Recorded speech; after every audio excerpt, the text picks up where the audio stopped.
Molecular diagnosis ఏదైనా డిసీజ్ని ముందుగానే identify చేయాలని, అంటే ముందుగా డిటెక్ట్ చేయటం, ఆ డిసీజ్ యొక్క ప్యాథోఫిజియాలజీ గురించి ఐడెంటిఫై చేయటం అనేది చాలా ఇంపార్టెంట్ అని చెప్పి.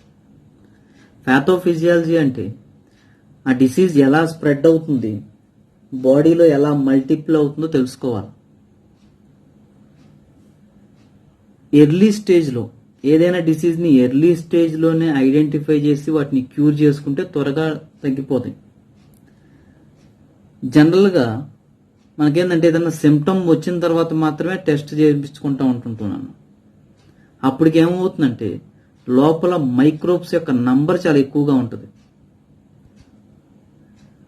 అందుకే ఎక్కువ టైం పడుతుంది తగ్గటానికి. అదే ఎర్లీ స్టేజ్లోనే ఐడెంటిఫై చేసామనుకోండి ఏమవుతుంది, త్వరగా ట్రీట్మెంట్ తీసుకుంటే త్వరగా తగ్గిపోతుంది.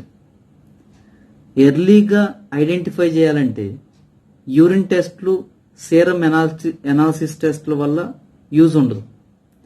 ఎందుకంటే అవి యూరిన్ టెస్ట్, సీరం టెస్ట్లు ఎర్లీగా ఐడెంటిఫై చేయాలంటే ఎర్లీ స్టేజ్లో మనకి యాంటీజెన్స్ యొక్క నంబర్ తక్కువ ఉంటుంది.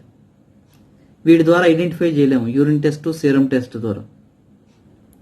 అయితే ఎర్లీగా ఐడెంటిఫై చేయడానికి రీసెంట్ టెక్నాలజీస్ ఉన్నాయని చెప్తున్నాను. అవేంటి అంటే rDNA technology, recombinant DNA technology, PCR technologies. PCR అంటే పాలిమరేజ్ చైన్ రియాక్షన్ టెక్నాలజీస్. వీటి ద్వారా ఎర్లీగా డిసీజ్ని డయాగ్నోసిస్ చేయడానికి యూజ్ అవుతుందని చెప్పి. వీటిలో డిసీజ్ని డయాగ్నోసిస్ చేయాలంటే మనకేంటంటే very low concentration of microbe ఉంటే చాలని చెప్తుండ్రు. అదే సీరం, యూరిన్ టెస్ట్లకి అయితే కనుక మైక్రోబ్స్ ఎక్కువ కావాలి. కానీ వీటికి వచ్చేసరికి లో కాన్సన్ట్రేషన్ ఆఫ్ మైక్రోబ్ ఉన్నా చాలని చెప్తున్నాం. ఈ మైక్రోబ్ని ఏం చేస్తారంటే పీసీఆర్ టెక్నాలజీ ద్వారా, పాలిమరైజ్ చైన్ రియాక్షన్ ద్వారా సింగిల్ కాపీ ఉన్నా కానీ వాటి యొక్క నంబర్ని మల్టిప్లై చేస్తారు. ఓకేనా, థౌజండ్స్ ఆఫ్ లేదా మిలియన్స్ ఆఫ్ కాపీస్ని ఫామ్ చేస్తారు. దీన్నే డిఎన్ఏ క్లోనింగ్ అంటారు. దీనిలోకి వచ్చాక మనకేం చెప్తామంటే పీసీఆర్ టెక్నాలజీ వేటిలో యూజ్ చేస్తామంటే హెచ్ఐవి, క్యాన్సర్ పేషెంట్స్, తర్వాత జెనెటిక్ డిజార్డర్స్, అటువంటి వాటిలో ఏంటంటే పీసీఆర్ టెక్నాలజీని యూజ్ చేసుకుంటాం. ఇప్పుడు హెచ్ఐవి పర్సన్ అనుకున్నాను, హెచ్ఐవి వస్తుందనే డౌట్ వచ్చింది అనుకోవాలి, వెంటనే ఎర్లీ స్టేజ్లోనే వెంటనే ఐడెంటిఫై చేసుకోవచ్చు. వెంటనే పీసీఆర్ టెక్నాలజీ ద్వారా యాంటీజెన్ బాడీలో ఉందో లేదో ఐడెంటిఫై చేయొచ్చు. జెనెటిక్ డిజార్డర్స్ అంటే ఎగ్జాంపుల్స్ ఏం చెప్తుంటే హీమోఫిలియా, ఫినైల్ కీటోన్ యూరియా, వీటిని కూడా ఎర్లీగా ఐడెంటిఫై చేయొచ్చు అని చెప్పి. వీటిలోకి వచ్చేసరికి radioactive probes. Radioactive probes are used to identify mutate gene in autoradiography. Double stranded డిఎన్ఏని డీనేచురేషన్ చేసి సింగిల్ స్ట్రాండెడ్ డిఎన్ఏగా కన్వర్ట్ చేస్తున్నారు. ఈ సింగిల్ స్ట్రాండెడ్ డిఎన్ఏకి కాంప్లిమెంటరీగా ఉండే ప్రోబ్స్ని, ఇవి ప్రోబ్స్ నాన్న, ఇవేంటంటే డిఎన్ఏకి కాంప్లిమెంటరీగా ఉంటుంటాయి. ఈ ప్రోబ్స్కి రేడియో లేబుల్డ్ ట్యాగ్ ఉంటుంది. వీటికి ప్రోబ్ అంటే ఏం చెప్తామంటే రేడియో లేబుల్డ్ డిఎన్ఏ ఫిగ్మెంట్ అంటే ప్రోబ్ అంటున్నాం. ఈ ప్రోబ్స్ డిఎన్ఏకి కాంప్లిమెంటరీగా ఉంటుంటాయి. కొన్ని ఏవైతే కాంప్లిమెంటరీగా ఉన్నాయో డిఎన్ఏకి, వాటి మధ్య ఏమవుతుందంటే ప్రోబ్కి డిఎన్ఏకి మధ్య ఏమవుతుందంటే బాండ్స్ అనేవి ఫామ్ అవుతాయి. దీన్ని హైబ్రిడైజేషన్ అంటారు. కాంప్లిమెంటరీగా ఉన్న వాటి మధ్య బాండింగ్ ఫామ్ అవుతుంది. ఇది ఇలా కదా, దీన్ని హైబ్రిడైజేషన్ అంటారు. ఏవైతే కాంప్లిమెంటరీగా లేవో వాటి మధ్య బాండింగ్ ఫామ్ అవుతుంది. ఇప్పుడు వీటిని ఏం చేస్తారంటే వాష్ చేస్తారు. వాష్ చేసినప్పుడు మనకేమవుతుందంటే ఏవైతే కాంప్లిమెంటరీగా లేనివి ఉన్నాయో అవి వాషింగ్లో రిమూవ్ అయిపోతాయి నాన్న. ఇవి రిమూవ్ అయిపోతాయి. ఓన్లీ కాంప్లిమెంటరీగా ఉన్నవి మాత్రమే ఉంటాయి అక్కడ. కాంప్లిమెంటరీగా లేని ప్రోబ్స్ రిమూవ్ అయిపోతాయి అక్కడ నుంచి. ప్రోబ్స్ వెళ్ళిపోతున్నాయి నాన్న అక్కడ నుంచి. ఇప్పుడు మనం ఏం చేస్తున్నాం అంటే ఆటో రేడియోగ్రఫీ టెక్నాలజీని యూజ్ చేస్తున్నాం. ఈ ఆటో రేడియోగ్రఫీ టెక్నాలజీ ద్వారా ఆ డిఎన్ఏ యొక్క పొజిషన్ తెలుసుకోవడానికి యూజ్ అవుతుంది. అంటే దీనిలో ఏం చేస్తున్నామంటే ఎక్స్రేస్ని పంపిస్తున్నాను ఈ లేయర్స్ మీదకి. ఎక్స్రేస్ని పంపించినప్పుడు ఈ రేడియో లేబుల్డ్ ట్యాగ్ ఏవైతే ఉన్నాయో అవి ఏమవుతాయంటే మనకి అంటే బాండింగ్ ఫామ్ అయింది కాబట్టి అవి కనిపిస్తూ ఉంటుంటాయి. ఎక్స్రేస్లో డార్క్గా కనిపిస్తూ ఉంటుంటాయి. ఏ ప్రోబ్స్ అయితే మనకు కనిపించట్లేదో అంటే ఇక్కడ ఎందుకు అటాచ్ అవ్వట్లేదంటే, ఎందుకు వాటి మధ్య మనకి హైబ్రిడైజేషన్ జరగలేదంటే, బాండింగ్ ఫామ్ అవ్వట్లేదంటే, ఏవైతే మ్యుటేటెడ్ జీన్స్ ఉంటాయో వాటికి కాంప్లిమెంటరీ ప్రోబ్ అనేది లేదు. అందుకే ఏమవుతుందంటే మ్యుటేటెడ్ జీన్కి కాంప్లిమెంటరీ ప్రోబ్ లేదు కాబట్టి ఆ రిమైనింగ్ ప్రోబ్స్ ఏవైతే హైబ్రిడైజేషన్ జరగలేదో ఆ ప్రోబ్స్ అనేవి రిమూవ్ అయిపోతూ ఉంటుంటాయి, వాషింగ్లో వెళ్ళిపోతాయి బయటికి. ఓకేనా? ఓన్లీ కాంప్లిమెంటరీగా పెట్టుకుంటే అంటే అన్మ్యూటేటెడ్ జీన్స్కి మాత్రమే కాంప్లిమెంటరీ ప్రోబ్స్ ఉంటున్నాయి. దీన్ని బట్టి మనం ఏం చేస్తాం అంటే ఐడెంటిఫై చేస్తాం ఏ జీన్ మ్యూటేషన్ అయింది అనేది ఐడెంటిఫై చేసేసి చెప్పేస్తున్నాం. Gene therapy. Genes are used to treat or prevent disease. జీన్స్ని యూజ్ చేసి డిసీజ్ని క్యూర్ చేయటం ఏమంటే జీన్ థెరపీ అంట. జీన్ థెరపీలో బేసిక్ టెక్నిక్స్ ఏంటంటే non functional gene or mutated gene ప్లేస్ని రీప్లేస్ చేస్తూ నార్మల్ జీన్ని ఇన్సర్ట్ చేయటం. ఈ నార్మల్ జీన్ని ఇన్సర్ట్ చేయటం కోసం వెక్టార్స్ని యూజ్ చేస్తాను నేను. అంటే మ్యూటేటెడ్ జీన్ ప్లేస్లోకి నార్మల్ జీన్ని ఇన్సర్ట్ చేయటం కోసం వెక్టార్స్ని యూజ్ చేస్తున్నారు. ఈ నార్మల్ జీన్ ఏమంటాం అంటే థెరాప్యూటిక్ జీన్ అంటాం. ఈ థెరాప్యూటిక్ జీన్ ఉన్న వెక్టార్స్ని ఏమంటారంటే అంటే వెక్టార్లో ఈ వెక్టార్ యొక్క జీనోమ్తో పాటుగా ఈ థెరాప్యూటిక్ జీన్ కూడా ఉంటుంది. దీన్ని ఏమంటామంటే థెరాప్యూటిక్ హ్యూమన్ జీన్ అంటాం. దీన్ని ఏం చేస్తామంటే టార్గెట్ సెల్స్లోకి పంపించేస్తున్నాను. అంటే ఏ సెల్ని అయితే మనం ఇంట్రడ్యూస్ చేయాలనుకుంటున్నాం జీనోమ్ని, ఆ టార్గెట్ సెల్స్లోకి వెక్టార్ ద్వారా పంపించేస్తాం వాటిలోకి. జీన్ థెరపీలో మనకి ఏంటంటే 2 టైప్స్ ఉన్నాయని చెప్తాం. Germ line gene therapy, somatic line gene therapy. Germ line gene therapy దీనిలో ఏం చేస్తున్నాం అంటే జీన్స్ని జర్మ్ సెల్స్లోకి ఇన్సర్ట్ చేస్తున్నాం. సొమాటిక్ లైన్ జీన్ థెరపీలోకి వచ్చేసరికి సొమాటిక్ సెల్స్లోకి ఈ థెరాప్యూటిక్ జీన్ని ఇంట్రడ్యూస్ చేస్తున్నాను. అంటే మనకి ఎగ్జాంపుల్స్ ఏం చెప్తామంటే వీటిలో ఎక్సోస్పర్మ్స్లోకి మనకు కావాల్సిన క్వాలిటీ ఉన్న జీన్ని ఇంట్రడ్యూస్ చేస్తూ ఉంటుంటాం. వీటిలో ఏంటంటే వీటికి ఎగ్జాంపుల్ సొమాటిక్ లైన్ జీన్ థెరపీకి ఎగ్జాంపుల్స్ ఏంటంటే bone marrow cells, blood cells, skin cells.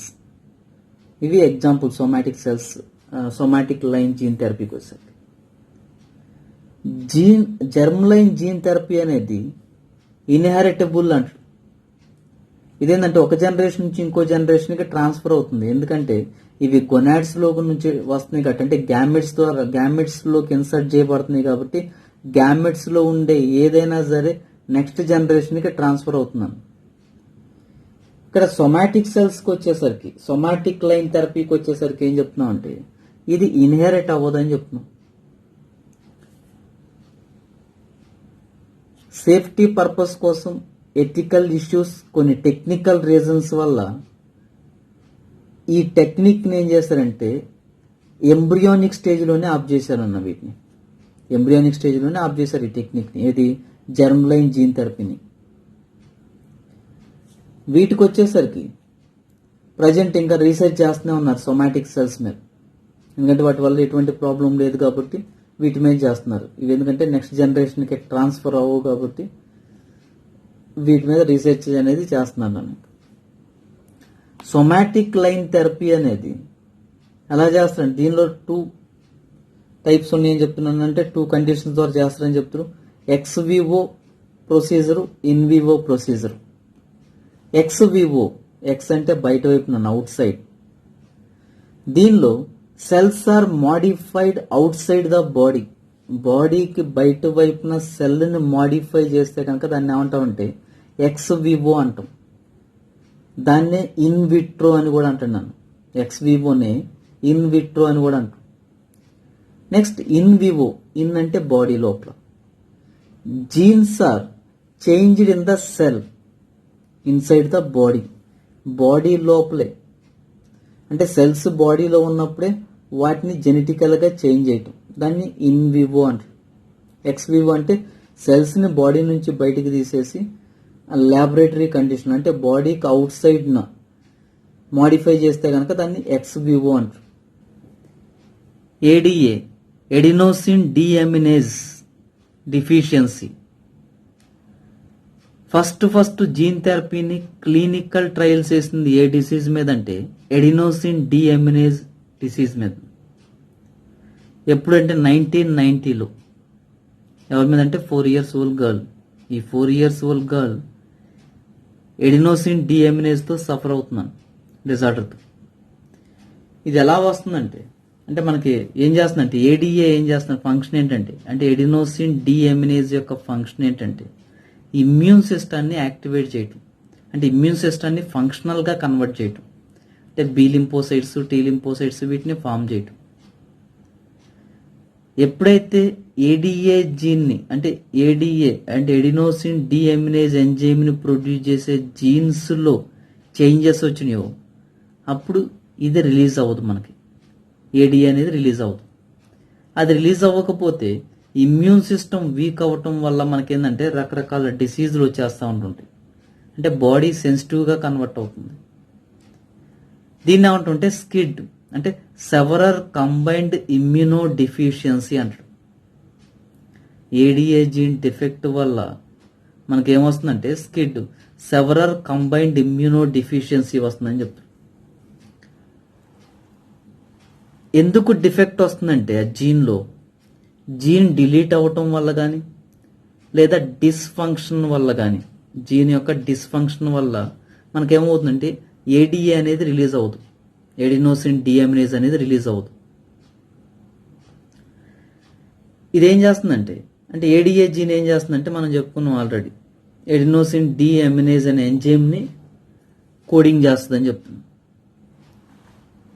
ఈ ఏడిఏ డిఫిషియన్సీని అంటే ఎడినోసిన్ డిఎమినేజ్ డిఫిషియన్సీని కొంతమందిలో ఎలా క్యూర్ చేస్తున్నారంటే బోన్ మ్యారో ట్రాన్స్ప్లాంటేషన్ ద్వారా కొంతమందిలో క్యూర్ చేస్తున్నారు కొంతమంది పిల్లలు.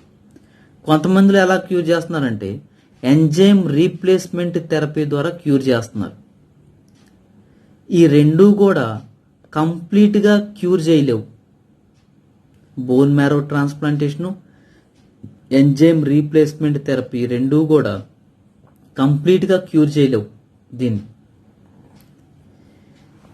నెక్స్ట్ జీన్ థెరపీలో స్టెప్స్ ఎలా ఉంటున్నాయి జీన్ థెరపీలో?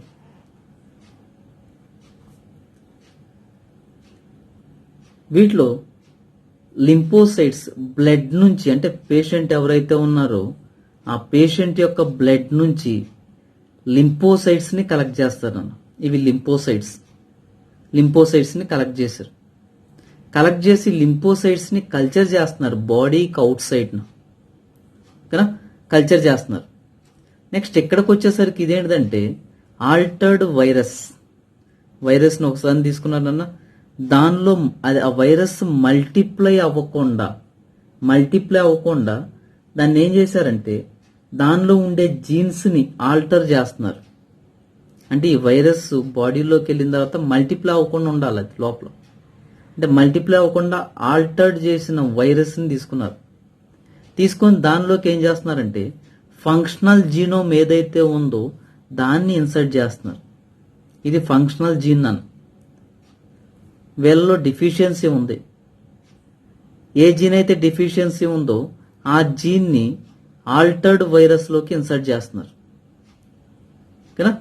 ఈ జీనోమ్ వెళ్ళేసి ఏమవుతుందంటే ఆ వైరల్ జీనోమ్తో కంబైండ్ అవుతుంది కదా. తర్వాత ఈ ఫంక్షనల్ డిఎన్ఏ ఇప్పుడు ఇక్కడ functional ADA inserted into the, ఇప్పుడు ఈ ఫంక్షనల్ డిఎన్ఏ ఉంది ఏదైతే ఉందో, అంటే మనం వెక్టార్స్ని యూజ్ చేస్తున్నాం అని చెప్పుకున్నాం. ఇది వెక్టార్, వైరస్ అనేది ఒక వెక్టార్ అని చెప్తాం. ఈ వెక్టార్స్ ద్వారా ఏం చేస్తున్నాం అంటే టార్గెట్ సెల్స్ ఏవైతే ఉన్నాయో వాటిలోకి ఇంట్రడ్యూస్ చేస్తున్నాం. ఏది మనం ఫంక్షనల్ జీనోమ్ని ఫంక్షనల్ డిఎన్ఏ ఏదైతే ఉందో దాన్ని ఏం చేస్తున్నాం అంటే వెక్టార్స్ అంటే వైరస్ని యూజ్ చేసేసి టార్గెట్ సెల్స్లోకి పంపించేస్తున్నాం. టార్గెట్ సెల్స్ అంటే మనం ఇక్కడ నుంచి లింపోసైట్స్ని తీసుకున్నాం. ఈ లింపోసైట్స్లోకి ఇన్సర్ట్ చేస్తున్నాం. ఇప్పుడు ఈ లింపోసైట్స్ ఏంటంటే ఆల్టర్డ్ లింపోసైట్స్ ఇవి. అంటే వాటి యొక్క జీనోమ్ని చేంజ్ చేసాం. లింపోసైట్స్లో ఉండే జీనోమ్ని అంటే నాన్ ఫంక్షనల్ జీనోమ్ ప్లేస్లో ఫంక్షనల్ జీనోమ్ని ఇన్సర్ట్ చేసాం. ఇప్పుడు వీటిని కల్చర్ చేసి ఏం చేస్తారంటే ఈ పర్సన్స్లోకి మరలా ఇంట్రడ్యూస్ చేస్తారు. కదమ్మా, అది పేషెంట్లోకి మరలా రిటర్న్ పంపించేస్తారు. పేషెంట్ నుంచి లింపోసైట్స్ తీసి బాడీకి అవుట్ సైడ్నే వాటిని ఏం చేస్తారంటే ఫంక్షనల్ జీనోమ్గా ఇన్సర్ట్ చేస్తారు. ఫంక్షనల్ జీనోమ్ని ఇన్సర్ట్ చేస్తారు. ఇన్సర్ట్ చేసి వాటిని క్లోన్ చేసేసి అంటే వాటి యొక్క నంబర్ని ఇంక్రీజ్ చేసి మరలా పేషెంట్ బాడీలోకి ఇన్సర్ట్ చేస్తారు. ఇప్పుడు ఈ జీనోమ్ ఏదైతే ఉందో అంటే మనకి మోడిఫికేషన్ చేసిన జీనోమ్ ఏదైతే ఉందో అదేం చేస్తుందంటే దాని యొక్క నార్మల్ ఫంక్షన్ని చేసేస్తుంది. కదమ్మా, అంటే అది నార్మల్గా ఏ ప్రోటీన్ అయితే రిలీజ్ చేయాలో ఆ ప్రోటీన్స్ని రిలీజ్ చేస్తూ ఉంటుంటుంది. ఇది జీన్ థెరపీలో స్టెప్స్. అంటే ఫస్ట్ బాడీ నుంచి లింపోసైట్స్ చేస్తున్నారు. తర్వాత ఆ లింపోసైట్స్లోకి ఫంక్షనల్ జీనోమ్ని వెక్టార్స్ ద్వారా ఇన్సర్ట్ చేస్తున్నారు. ఇన్సర్ట్ చేసిన తర్వాత వీటిని క్లోనింగ్ చేసేసి మరలా వాటిని బాడీలోకి ఇన్సర్ట్ చేస్తున్నారు. ఇప్పుడు ఈ సెల్స్ లింపోసైట్స్కి కొంత లైఫ్ స్పాన్ ఉంటుంది. ఇవి నాట్ ఇమ్మోర్టల్ అంటాడు, గుర్తుపెట్టుకోవాలి, చాలా చాలా ఇంపార్టెంట్. కదా, ఈ ఆల్టర్డ్ లింఫోసైట్స్ ఏవైతే ఉన్నాయో అవేంటంటే నాట్ ఇమ్మోర్టల్ అంటాడు. మనం ఏంటంటే ఓన్లీ ఫంక్షనల్ జీనోమ్నే ఇన్సర్ట్ చేస్తున్నాం అంతే. వీటి యొక్క లైఫ్ స్పాన్ని మనం ఆల్టర్ చేయట్లా. వీటి యొక్క లైఫ్ స్పాన్ ఏంటంటే తక్కువ. లింపోసైట్స్ కొన్ని రోజుల తర్వాత అవి ఏమవుతుంటే మోర్టల్ చనిపోతాయి అని చెప్తారు. పర్మనెంట్ క్యూరబుల్ మెథడ్స్ ఇందా చెప్పుకుందాం. ఏంటంటే టెంపరీ మెథడ్, ఎందుకంటే లింఫోసైట్స్కి కొంత లైఫ్ స్పాన్ ఉంటుంది కాబట్టి లైఫ్ స్పాన్ తర్వాత అవి చనిపోతే మరలా కొత్త లింఫోసైట్స్ని మరలా తీయటం, వాటిని కల్చర్ చేయటం, మరలా వాటిలో పంపించడం, ఈ ప్రాసెస్ కంటిన్యూ చేసుకోవాలంటే టెంపరీ మెథడ్ అని చెప్తారు. మనకి పర్మనెంట్ మెథడ్లోకి వచ్చేసరికి ఏం చెప్తున్నాం అంటే బోన్ మ్యారో నుంచి జీన్స్ని రిమూవ్ చేస్తున్నాం, ఐసోలేట్ చేస్తున్నాం. అంటే బోన్ మ్యారోలో మనకి ఏమిటంటే స్టెమ్ సెల్స్ ఉంటున్నాయి. ఆ స్టెమ్ సెల్స్లో మనకేంటంటే ఏదైతే ఏడిఏ అంటే ఎడినోసిన్ డిఎమినేజ్ ఎంజైమ్ని ప్రొడ్యూస్ చేసే జీన్స్ ఉంటున్నాయో ఆ జీన్స్ని ఐసోలేట్ చేస్తున్నారు వాటి నుంచి, బోన్ మ్యారో సెల్స్ నుంచి. వాటిని జెనెటికల్గా మాడిఫై చేసేసి మరలా వాటిని ఏం చేస్తారంటే వాటిలోకి ఇన్సర్ట్ చేస్తారు, బోన్ మ్యారోలోకి. ఇది ఎప్పుడు చేస్తున్నాం అంటే ఎర్లీ ఎంబ్రియానిక్ స్టేజ్లోనే చేస్తున్నాం దీన్ని, ఈ ప్రాసెస్ని ఎర్లీ ఎంబ్రియానిక్ స్టేజ్లో చేస్తున్నాం. ఇదేంటంటే స్టెమ్ సెల్స్ మధ్య చేస్తున్నాం కాబట్టి ఇది పర్మనెంట్ మెథడ్ అని చెప్తారు. ఎందుకంటే స్టెమ్ సెల్స్ నుంచి సేమ్ సెల్స్ ఫామ్ అవుతూ ఉంటుంటాయి కంటిన్యూగా.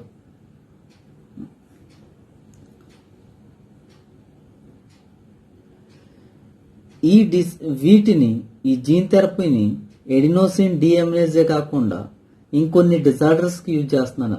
అవేంటంటే cystic fibrosis, haemophilia, muscular dystrophy, sickle cell disease. SCD అంటే సికిల్ సెల్ డిసీజ్. ఇవన్నీ కూడా సింగిల్ జీన్ డిఫెక్ట్స్ అంటే సింగిల్ జీన్ మ్యూటేషన్స్ వల్ల ఇవన్నీ వస్తూ ఉంటుంటాయి. సింగిల్ జీన్లో డిఫెక్ట్స్ ఉండటం వల్ల ఈ డిజార్డర్స్ వస్తాయి. వాటిలో ఏంటంటే ఈ జీన్ థెరపీ చేస్తారు. ట్రాన్స్ఫర్ ఆఫ్ జెనెటిక్ మెటీరియల్ మనం ఇందా చెప్పుకున్నాం. జెనెటిక్ మెటీరియల్ని ట్రాన్స్ఫర్ చేయడానికి వెక్టార్స్ని యూజ్ చేసుకుంటున్నాం అని చెప్తాం. Genetically modified DNA introduced into eukaryotic cells అంటే జెనెటికల్గా మోడిఫై చేసిన డిఎన్ఏని యూకారియోటిక్ సెల్స్లోకి ఇన్సర్ట్ చేసే ప్రాసెస్ని ఏమంటారంటే ట్రాన్స్ఫెక్షన్ అంటున్నాను. ఈ ట్రాన్స్ఫెక్షన్లో అంటే ఏ ప్రాసెస్ ద్వారా వేస్తారంటే gene gun, electroporation process. Gene guns ఏం చేస్తాయంటే డైరెక్ట్గా టార్గెట్ సెల్స్లోకి ఇన్సర్ట్ చేస్తున్నాను జీనోమ్ని. ఫంక్షనల్ జీనోమ్ ఏదైతే ఉందో ఆ ప్లేస్లో కరెక్ట్గా ఇన్సర్ట్ చేస్తాయి జీన్ గన్స్ యూజ్ చేస్తారంటారు. అంటే ఇదేంటంటే హై ప్రెజర్తో పనిచేస్తాను. తర్వాత ఎలక్ట్రోపోరేషన్ ప్రాసెస్. ఎలక్ట్రోపోరేషన్ అంటే ఏం చెప్తున్నామంటే పేరులోనే ఉందన్న, ఎలక్ట్రిక్ పోరు రెండు ఉన్నాయి. అంటే దీనిలో ఏం చేస్తున్నామంటే ఎలక్ట్రిక్ కరెంట్ని ఆ సెల్ వాల్ చుట్టూ ఎలక్ట్రికల్ కరెంట్ని ఇస్తున్నాను. దీనివల్ల ఏమవుతుందంటే లిపిడ్ బైలేయర్ మీద, అంటే సెల్ వాల్ చుట్టూ ఉండే, సెల్ మెంబ్రెయిన్ చుట్టూ ఉండే, అంటే సెల్ మెంబ్రెయిన్ మనకేంటంటే లిపిడ్ బైలేయర్తో ఫామ్ అవుతుంది అంటున్నాం కదా. ఈ లిపిడ్ బైలేయర్ మీద ఏమవుతుంటే చిన్న చిన్న పోర్స్ ఫామ్ అవుతాయి. దీనివల్ల అంటే ఎలక్ట్రిక్ సప్లై వల్ల, ఎలక్ట్రిక్ కరెంట్ వల్ల. ఈ పోర్స్ నుంచి ఏం చేస్తారంటే ఆ జీనోమ్ని, ఆ ఫంక్షనల్ అంటే మాడిఫైడ్ డిఎన్ఏని ఏం చేస్తారంటే ఈ పోర్స్ ద్వారా ఇన్సర్ట్ చేస్తారు. దీన్నే ఎలక్ట్రోపోరేషన్ ప్రాసెస్ అంటే. ఈ టూ ప్రాసెస్ దేనిలో పార్ట్ అంటే కనుక ట్రాన్స్ఫెక్షన్, ట్రాన్స్డక్షన్ అంటే ఏంటంటే ఇక్కడ ఏంటంటే వైరస్ ని వెక్టార్ గా యూజ్ చేస్తున్నారు వీటిలో. ఇందాటి వరకు ఏంటంటే జీన్ గన్స్ ని, ఎలక్ట్రోపోరేషన్ ని వీటిని యూజ్ చేశారు మిషనరీస్ లాగా. దాన్ని ఏమంటుంటే ట్రాన్స్ఫెక్షన్ అన్నాం. ఇక్కడ ఏం చేస్తున్నాం, వైరస్ ని యూజ్ చేస్తే కనుక, అంటే మనకి ఏవైతే ఉన్నాయో టార్గెట్ సెల్స్, ఆ టార్గెట్ సెల్స్ లోకి మాడిఫైడ్ జిఎన్ఏని ఇన్సర్ట్ చేయడం కోసం వైరస్ ని యూజ్ చేస్తే దాన్ని ఏమంటుంటే ట్రాన్స్డక్షన్ అంటారు. బ్యాక్టీరియాలో ట్రాన్స్డక్షన్ ఎలా ఉంటుందో సేమ్ మోడల్ ఇది కూడా ట్రాన్స్డక్షన్ అంట. అయితే వీటిలోకి టార్గెట్ సెల్స్ లోకి జీన్స్ ని పంపించేటప్పుడు డైరెక్ట్ గా జీన్స్ నే పంపిస్తున్నాం కాబట్టి జీన్ కొంత డ్యామేజ్ అయ్యే అవకాశం ఉంటుందన్న. అందుకే జీన్స్ డ్యామేజ్ అవ్వకుండా జీన్స్ పైన కొంత కోటింగ్ వేసి పంపిస్తూ ఉంటుంటాం లోపలికి. ఆ కోటింగ్స్ ఏంటంటే వీటిలో లైపోప్లెక్సెస్ అంటే ఏంటంటే gene is covered by lipid clot. అంటే డైరెక్ట్ గా టార్గెట్ సెల్స్ లోకి పంపించేటప్పుడు జీన్స్ డ్యామేజ్ అవ్వకుండా ఉండటం కోసం ఏం చేస్తారంటే జీన్ చుట్టూ లిపిడ్ కోట్ ని వేస్తారు. జీన్ చుట్టూ లిపిడ్ కోట్ ఉంటే కనుక దాన్ని లైపోప్లెక్సెస్ అంటారు. పాలీప్లెక్సెస్ ఇదేంటంటే జీన్ ని కవర్ చేస్తూ పాలిమర్స్ ఉంటాయి, కాంప్లెక్స్ పాలిమర్స్ ఉంటాయి, దాన్ని ఏమంటుంటే పాలీప్లెక్సెస్ అంటారు. తర్వాత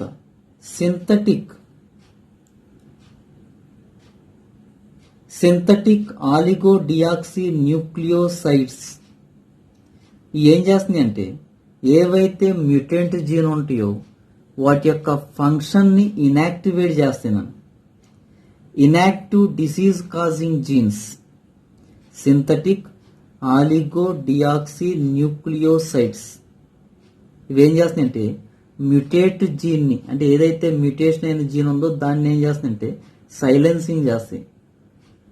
అంటే వాటిని ఇనాక్టివేట్ చేస్తున్నాను, వాటి నుంచి ఎటువంటి ప్రోటీన్ రిలీజ్ అవ్వకుండా వాటిని ఇనాక్టివేట్ చేస్తాయి ఈ ఆలిగో డియాక్సీ న్యూక్లియోసైడ్స్ అనేవి. Transgenic animals that have their DNA manipulated to process and express a foreign gene. Transgenic animals అంటే ఏం చెప్తున్నాం అంటే ఈ యానిమల్ యొక్క ఓన్ జీనోమ్లో, అంటే దీని యొక్క జీనోమ్లో వేరే యానిమల్ యొక్క జీన్ ని ఇంట్రడ్యూస్ చేస్తే ఈ యానిమల్ని ఏమంటాం అంటే ట్రాన్స్జెనిక్ యానిమల్ అంటున్నాను. ఎందుకంటే దీని యొక్క ఓన్ డిఎన్ఏతో పాటుగా ఫారెన్ డిఎన్ఏ కూడా ఉంది కదా.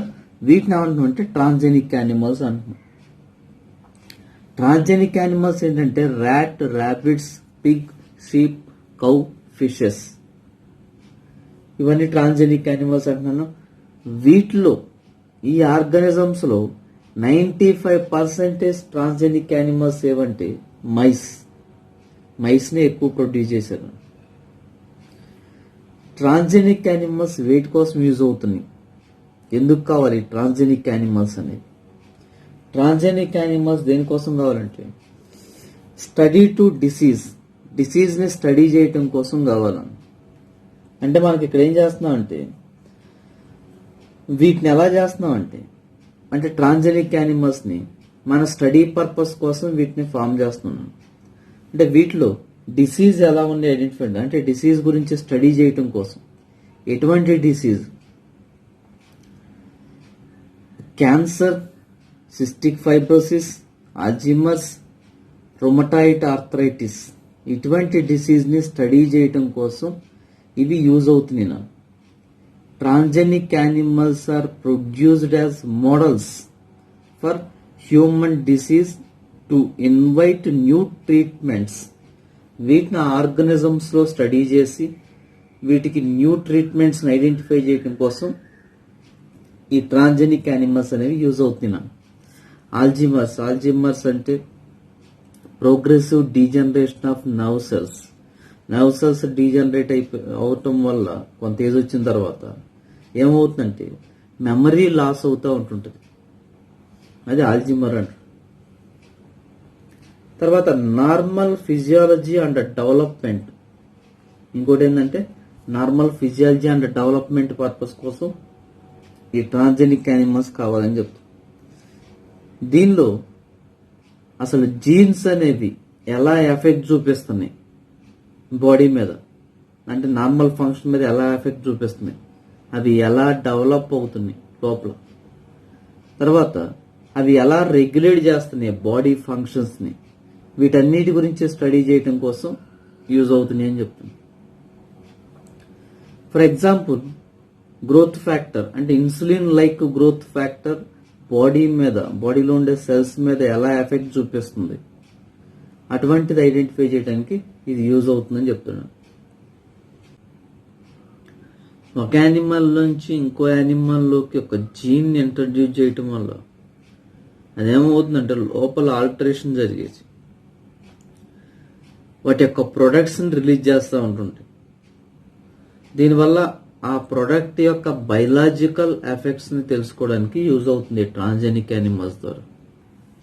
బయలాజికల్ ప్రొడక్ట్స్ ట్రాన్స్జెనిక్ యానిమల్స్ నుంచి మనకు కావాల్సిన బయలాజికల్ ప్రొడక్ట్స్ని ప్రొడ్యూస్ చేస్తాం. అంటే వీటిలో ఏం చేస్తున్నాం అంటే ఏ ప్రోడక్ట్ అయితే కావాలనుకున్నామో దాన్ని ఎన్కోడింగ్ చేసే జీన్ని ట్రాన్స్జెనిక్ యానిమల్స్ లోకి ఇన్సర్ట్ చేస్తారు. ఈ జీన్ ట్రాన్స్జెనిక్ యానిమల్స్ లో మనకు కావాల్సిన ప్రోటీన్ ని సెన్సైజ్ చేస్తూ ఉంటుంది, ఎన్కోడింగ్ చేస్తూ ఉంటుంది. ఫర్ ఎగ్జాంపుల్ ఆల్ఫా-1 యాంటీట్రిప్సిన్ దీన్ని దేనికోసం యూజ్ చేస్తున్నాం అంటే ట్రీట్ ఎంఫైసిమాని ట్రీట్మెంట్ చేయడం కోసం, క్యూర్ చేయడం కోసం యూజ్ చేస్తున్నాం. ఎంఫైసిమా అంటే డ్యామేజ్, ఆల్వియోలై డ్యామేజ్ అవుట్. దాంతో పాటుగా ఫెనైల్ కీటోన్యూరియా, సిస్టిక్ ఫైబ్రోసిస్ వీటిలో కూడా యూజ్ చేస్తున్నారు ఈ ఆల్ఫా-1 యాంటీట్రిప్సిన్. తర్వాత ఆల్ఫా లాక్టాల్బుమిన్ అనేది రోసీ నుంచి ప్రొడ్యూస్ చేస్తున్నాను. అంటే రోసీ అనేది ఏంటంటే first transgenic cow. Important, first transgenic cow ఏదంటే రోసీ.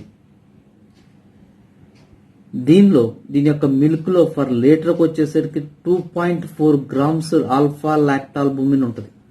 అదే నార్మల్ కౌస్ లో అయితే కనుక లాక్టాల్బుమిన్ ఇంత పర్సెంటేజ్ ఉంటుంది. ఇది లీటర్కి వచ్చేసరికి 2.4 grams లాక్టాల్బుమిన్ ఉంటుంది, ఆల్ఫా లాక్టాల్బుమిన్.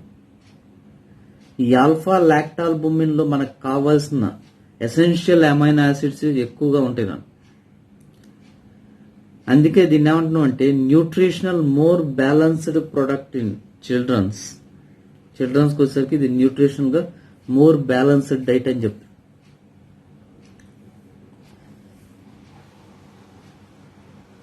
వ్యాక్సిన్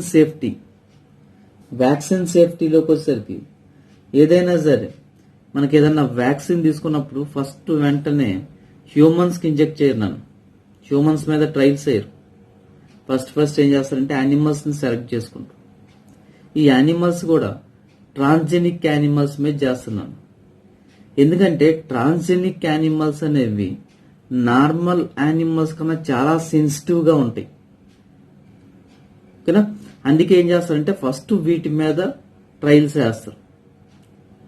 ట్రయల్స్ వేసి వీటి మీద ఓకే అనిపించినప్పుడు తర్వాత మంకీస్ మీద ఎక్స్పెరిమెంట్ చేస్తున్నాను. మంకీస్ మీద కూడా చేసిన తర్వాత అప్పుడు హ్యూమన్స్ మీద స్టార్ట్ చేస్తారు. కదా. అందుకే ఫస్ట్ దేని మీద టెస్టింగ్ చేస్తారంటే ట్రాన్స్జెనిక్ యానిమల్స్ మీద, ఎందుకంటే ఇవి ఎక్కువ సెన్సిటివ్ గా ఉంటాయి. మోర్ సెన్సిటివిటీ అంటే మోర్ సెన్సిటివ్ గా ఉండటం వల్ల ఏమవుతుందంటే ఆ మెడిసిన్ యొక్క ఎఫెక్ట్ వాటి మీద ఎలా ఉంటుందో చూసుకోవడానికి యూజ్ అవుతుంది. తర్వాత అవి సక్సెస్ అయిన తర్వాత మంకీస్ మీద తర్వాత అవి కూడా సక్సెస్ అయితే కనుక తర్వాత టెస్టింగ్ వేటి మీద చేస్తారంటే హ్యూమన్స్ మీద చేస్తారు. అందుకే ఫస్ట్ పోలియో వ్యాక్సిన్ వేటి మీద చేశారంటే ఈ ట్రాన్స్జెనిక్ మైస్ మీద చేశారు. నన్ను first polio vaccine transgenic mice మీద, తర్వాత హ్యూమన్ బీయింగ్స్ మీద చేశారు. కెమికల్ సేఫ్టీ టెస్టింగ్, ఏ డ్రగ్ అయినా సరే కొత్తగా ఐడెంటిఫై చేసినప్పుడు వాటిని ఏం చేస్తారంటే ఫస్ట్ హ్యూమన్స్ మీద కాకుండా వేరే యానిమల్స్ మీద ట్రయల్స్ చేస్తారు. అదేంటంటే ట్రాన్స్జెనిక్ యానిమల్స్. ఈ ట్రాన్స్జెనిక్ యానిమల్స్ మోర్ సెన్సిటివ్. అందుకే మనకేంటంటే తక్కువ టైంలోనే వీటి యొక్క రిజల్ట్ అనేది తెలుస్తూ ఉంటుంది. అందుకే మనకి ట్రాన్స్జెనిక్ యానిమల్స్ ని సెలెక్ట్ చేసుకుంటాం. ఇండియాలో జీఈఏసి అంటే జెనెటిక్ ఇంజనీరింగ్ అప్రూవల్ కమిటీ ఒకటి ఉంది. ఇదేం చేస్తుందంటే డిఎన్ఏ మ్యానిపులేషన్ మిస్యూజ్ అవ్వకుండా ఎప్పటికప్పుడు అబ్జర్వ్ చేస్తూ ఉంటుంటుంది.